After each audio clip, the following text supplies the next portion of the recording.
नमस्कार दर्शकों, मैं आर कुमार सैनी, वैदिक एंड केपी एस्ट्रोलॉजर हाजिर हूँ मैं आपके साथ ज्योतिष का एक नया वीडियो लेके, जिसके अंदर आज मैं आपको सिखाने वाला हूँ कि चतुर्थ भाव के अंदर अगर शनि स्थित हो तो क्या फल मिलेंगे। इसके लिए मैं आपको एक कुंडली के उदाहरण के तौर पे लेता हूँ। यहाँ पे ये कुंडली है 6 अक्टूबर 2005 की, 7:55 का जन्म है, कासगंज का जन्म है। इस कुंडली को मैं एग्जाम्पल के तौर पे लेता हूँ आप सबको बताने के लिए। ठीक है, खोलते हैं इस कुंडली के अंदर।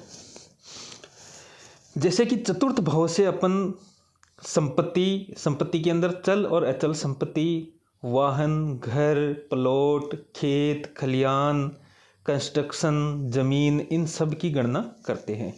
अगर कुंडली में चतुर्थ भाव के अंदर शनि स्थित हो तो उस व्यक्ति को क्या फल मिलेंगे। जैसे कि शनि है वो क्षेत्र का स्वामी भी माना जाता है। ज्योतिष के अंदर जैसे प्लॉट आदि जो भूमि होती है उसका कारक तो मंगल माना जाता है, लेकिन जो बड़ी भूमि होते हैं, बड़े खेत खलियान होते हैं, या जो भूमि हेक्टर या बीघा आदि में होती है उसका कारक जो है वो शनि माना जाता है। यहाँ पे तो शनि है वो चतुर्थ भाव के अंदर बैठे हों या चतुर्थ भाव पे दृष्टि डाल रहे हों, या मान लो कि शनि है वो दूसरे भाव में बैठ के अपनी तीसरी दृष्टि है वो चतुर्थ भाव पे डाल रहे हों, या दसम भाव के अंदर बैठ के सप्तम दृष्टि है वो यहाँ डाल रहे हो, या सप्तम भाव के अंदर बैठ के दसम दृष्टि है वो चतुर्थ भाव पे डाल रहे हो, या शनि है खुद स्वयं चतुर्थ भाव के अंदर बैठे हो, तो क्या फल मिलेंगे। जैसे कि शनि है वो लोहे आदि का कारक होता है, कंस्ट्रक्शन आदि का कारक होता है, भूमि आदि से जुड़े हुए कार्य, खनन आदि कार्य, प्लॉटिंग आदि कार्य, या जैसे खेत खलिहान या भूमि खनन, या भूमि के नीचे से जो भी पदार्थ है खनन के रूप में जो होता है, कंस्ट्रक्शन के जो भी सामान है, उन सब का कारक है वो शनि होता है। शनि की जब भी कुंडली के अंदर स्थिति है वो चतुर्थ भाव के अंदर हो, यानी कि चतुर्थ भाव के अंदर स्वयं शनि बैठे हो या शनि की दृष्टि चतुर्थ भाव के ऊपर बन रही हो, तो निश्चित तौर पे उस व्यक्ति को, जातक को, अपने जीवन के अंदर चल अचल संपत्ति और क्षेत्र का स्वामी बनता है। यानी उसके जीवन के अंदर उसको भरपूर संपत्ति है, खेत है, खलियान है, प्लॉट है या जमीन आदि का भरपूर लाभ मिलता है, अगर शनि इसमें केंद्र या त्रिकोण का स्वामी होके स्थित हो। यानी कि कुंडली के अंदर शनि है वो जैसे केंद्र भाव होते हैं, प्रथम भाव केंद्र होता है, चतुर्थ भाव केंद्र होता है, सप्तम भाव केंद्र होता है, दसम भाव केंद्र होता है, त्रिकोण है वो पंचम भाव और नवम भाव होता है। तो जब भी कुंडली के अंदर शनि केंद्र या त्रिकोण का स्वामी होके चतुर्थ भाव के अंदर स्थित हो, या चतुर्थ भाव के ऊपर उसकी दृष्टि पड़ रही हो, तो उस जातक के जीवन के अंदर संपत्ति आदि का, क्षेत्र आदि का, खेत की जो भूमि होती है या हेक्टरों के अंदर उस जातक की भूमि उसको मिलता है। हालांकि शनि अगर पीड़ित अवस्था के अंदर हो यहाँ पे, तो जो चतुर्थ भाव का कारक रिश्तों के अंदर जो होता है, जैसे माता का जो स्थान होता है वो चतुर्थ, उसके अंदर जरूर थोड़ी बहुत परेशानी कर देंगे, लेकिन संपत्ति आदि अच्छी देंगे। अब इस कुंडली के अंदर मेष लगन की कुंडली है। मेष लगन के अंदर शनि है वो दसम भाव के और 11वें भाव का स्वामी बनता है। जैसे दसम जो राशि होती है वो मकर होती है, 11वीं राशि होती है वो कुंभ होती है। तो यहाँ पे दसम भाव का स्वामी और 11वें भाव का स्वामी होके शनि है वो चतुर्थ भाव के अंदर बैठे। दसम भाव है वो पिता का, सम्मान का, सरकार का, स्टेटस का, कर्म क्षेत्र का आदि का होता है, और 11वें भाव को लाभ स्थान भी बोलते हैं, इच्छा पूर्ति भी बोलते हैं। 11वां स्थान है जातक को बहुत ज़्यादा लाभ करवाने वाला होता है।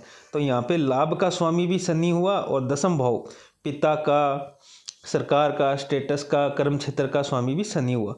यहाँ पे शनि है वो केंद्र का भी स्वामी है और लाभ स्थान का भी स्वामी है। तो इस कुंडली के अनुसार शनि यहाँ पे चतुर्थ भाव के अंदर स्थित होना बहुत अच्छा राजयोग बना रहा है।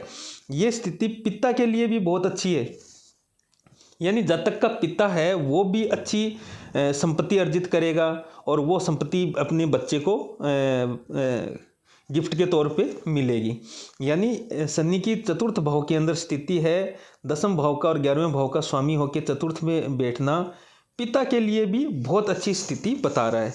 यानी इस जातक का पिता है वो निश्चित तौर के अंदर संपत्ति, रियल एस्टेट या भूमि आदि का जो डीलर होते हैं ना, जो ज़मीन आदि की डीलिंग वगैरह करते हैं, उसके अंदर बहुत अच्छा क्षेत्र बता रहा है। अब इस कुंडली के अंदर लग्नेश है वो मंगल बनता है, यानी मंगल है वो लगन के अंदर स्थित है, वक्री अवस्था के अंदर है। तो मंगल का चतुर्थ भाव को देखना, यानी लग्नेश योग कारक ग्रह है यहाँ पे, और चतुर्थ भाव को देखना और शनि के ऊपर दृष्टि पड़ना, और शनि की दृष्टि है वो मंगल के ऊपर पड़ना जातक के स्वास्थ्य आदि के अंदर जरूर थोड़ी सी परेशानी बनाएगा। लेकिन ये जो स्थिति है ये हार्डवेयर, इंजीनियरिंग वर्क और construction line, real estate line, इनके अंदर बहुत अच्छी सफलता दिलवाते हैं।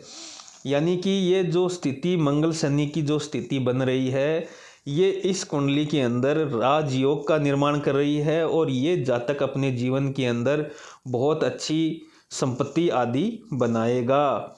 और इसको पिता के माध्यम से, भाई के माध्यम से भी, बड़े भाई के माध्यम से, पिता के माध्यम से, सरकार के माध्यम से भी बहुत प्रॉफिट होने वाला है। और ये जातक के जीवन में कभी चल और अचल संपत्ति की कमी नहीं आने वाली है। और ये मंगल शनि के द्वारा बनाया हुआ राजयोग है।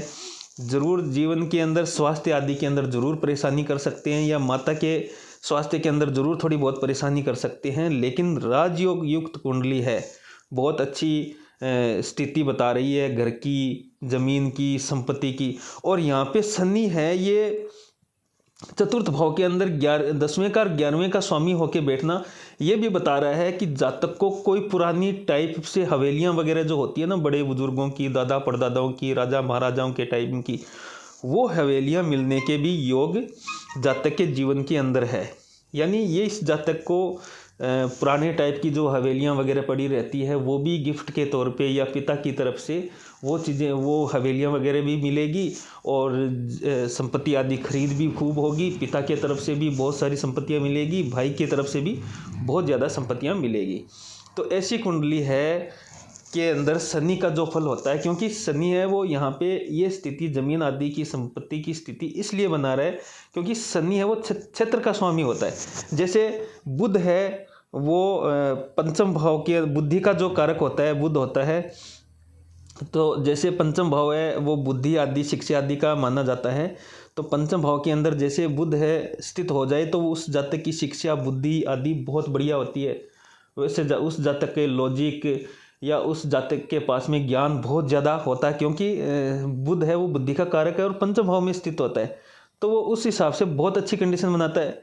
ठीक उसी प्रकार शनि क्षेत्र का कारक होता है। क्षेत्र मतलब जमीन, भूमि आदि का, खेत खलियान का कारक होता है। और चतुर्थ भाव है वो भी जमीन, भूमि, संपत्ति, अचल संपत्ति को बताता है।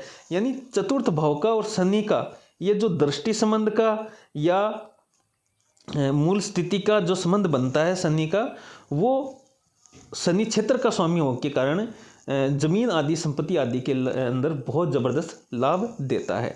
अगर आपकी कुंडली के अंदर भी शनि की दृष्टि चतुर्थ भाव पे पड़ रही है या शनि चतुर्थ भाव के अंदर स्थित है, केंद्र या त्रिकोण के स्वामी हैं, तो आप घबराइएगा मत। आपके जीवन के अंदर शनि आपको खूब सारी धन संपत्ति, अचल संपत्ति, वाहन, घर, पुराने टाइप की हवेलियां वगैरह आदि की बहुत अच्छा सुख देने वाला है।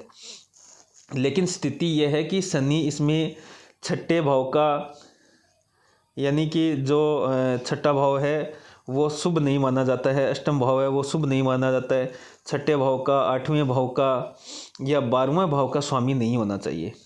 ये कंडीशन अप्लाई ज़रूर होती है, ये शर्त है इस चीज़ की कि शनि अगर छठे का, 8वें का और 12वें भाव का स्वामी होकर अगर चतुर्थ में बैठता है तो वो ज़रूर परेशानी करेगा। ज़मीन आदि, वाहन आदि के अंदर, संपत्ति के अंदर, बड़े बुजुर्गों की संपत्ति आदि के अंदर है ना, तो काफ़ी परेशानी उत्पन्न करेगा।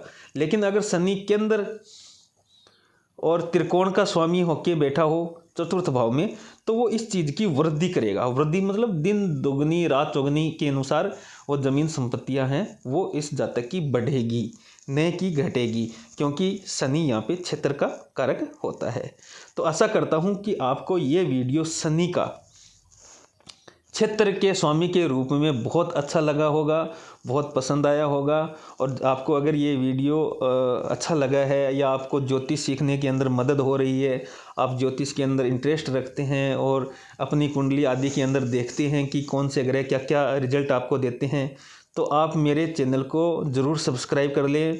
अपन हर रोज़ एक वीडियो इन ज्योतिषीय विषयों के ऊपर डालते हैं, जिसके अंदर 12 भावों के अंदर 9 ग्रहों का जो 7 ग्रह जो और राहु केतु को मिला के 9 ग्रह हैं, उनका अपन विश्लेषण करते रहेंगे लगन वाइज कि कौन से लगन के अंदर कौन सा ग्रह कहाँ स्थित हो तो कैसा फल मिलेगा, लाइफ के अंदर राजयोग कैसे बनेगा, धन की आवक कैसी होगी, घर संपत्ति वाहन कैसे खरीदोगा, विवाह कैसे होगा,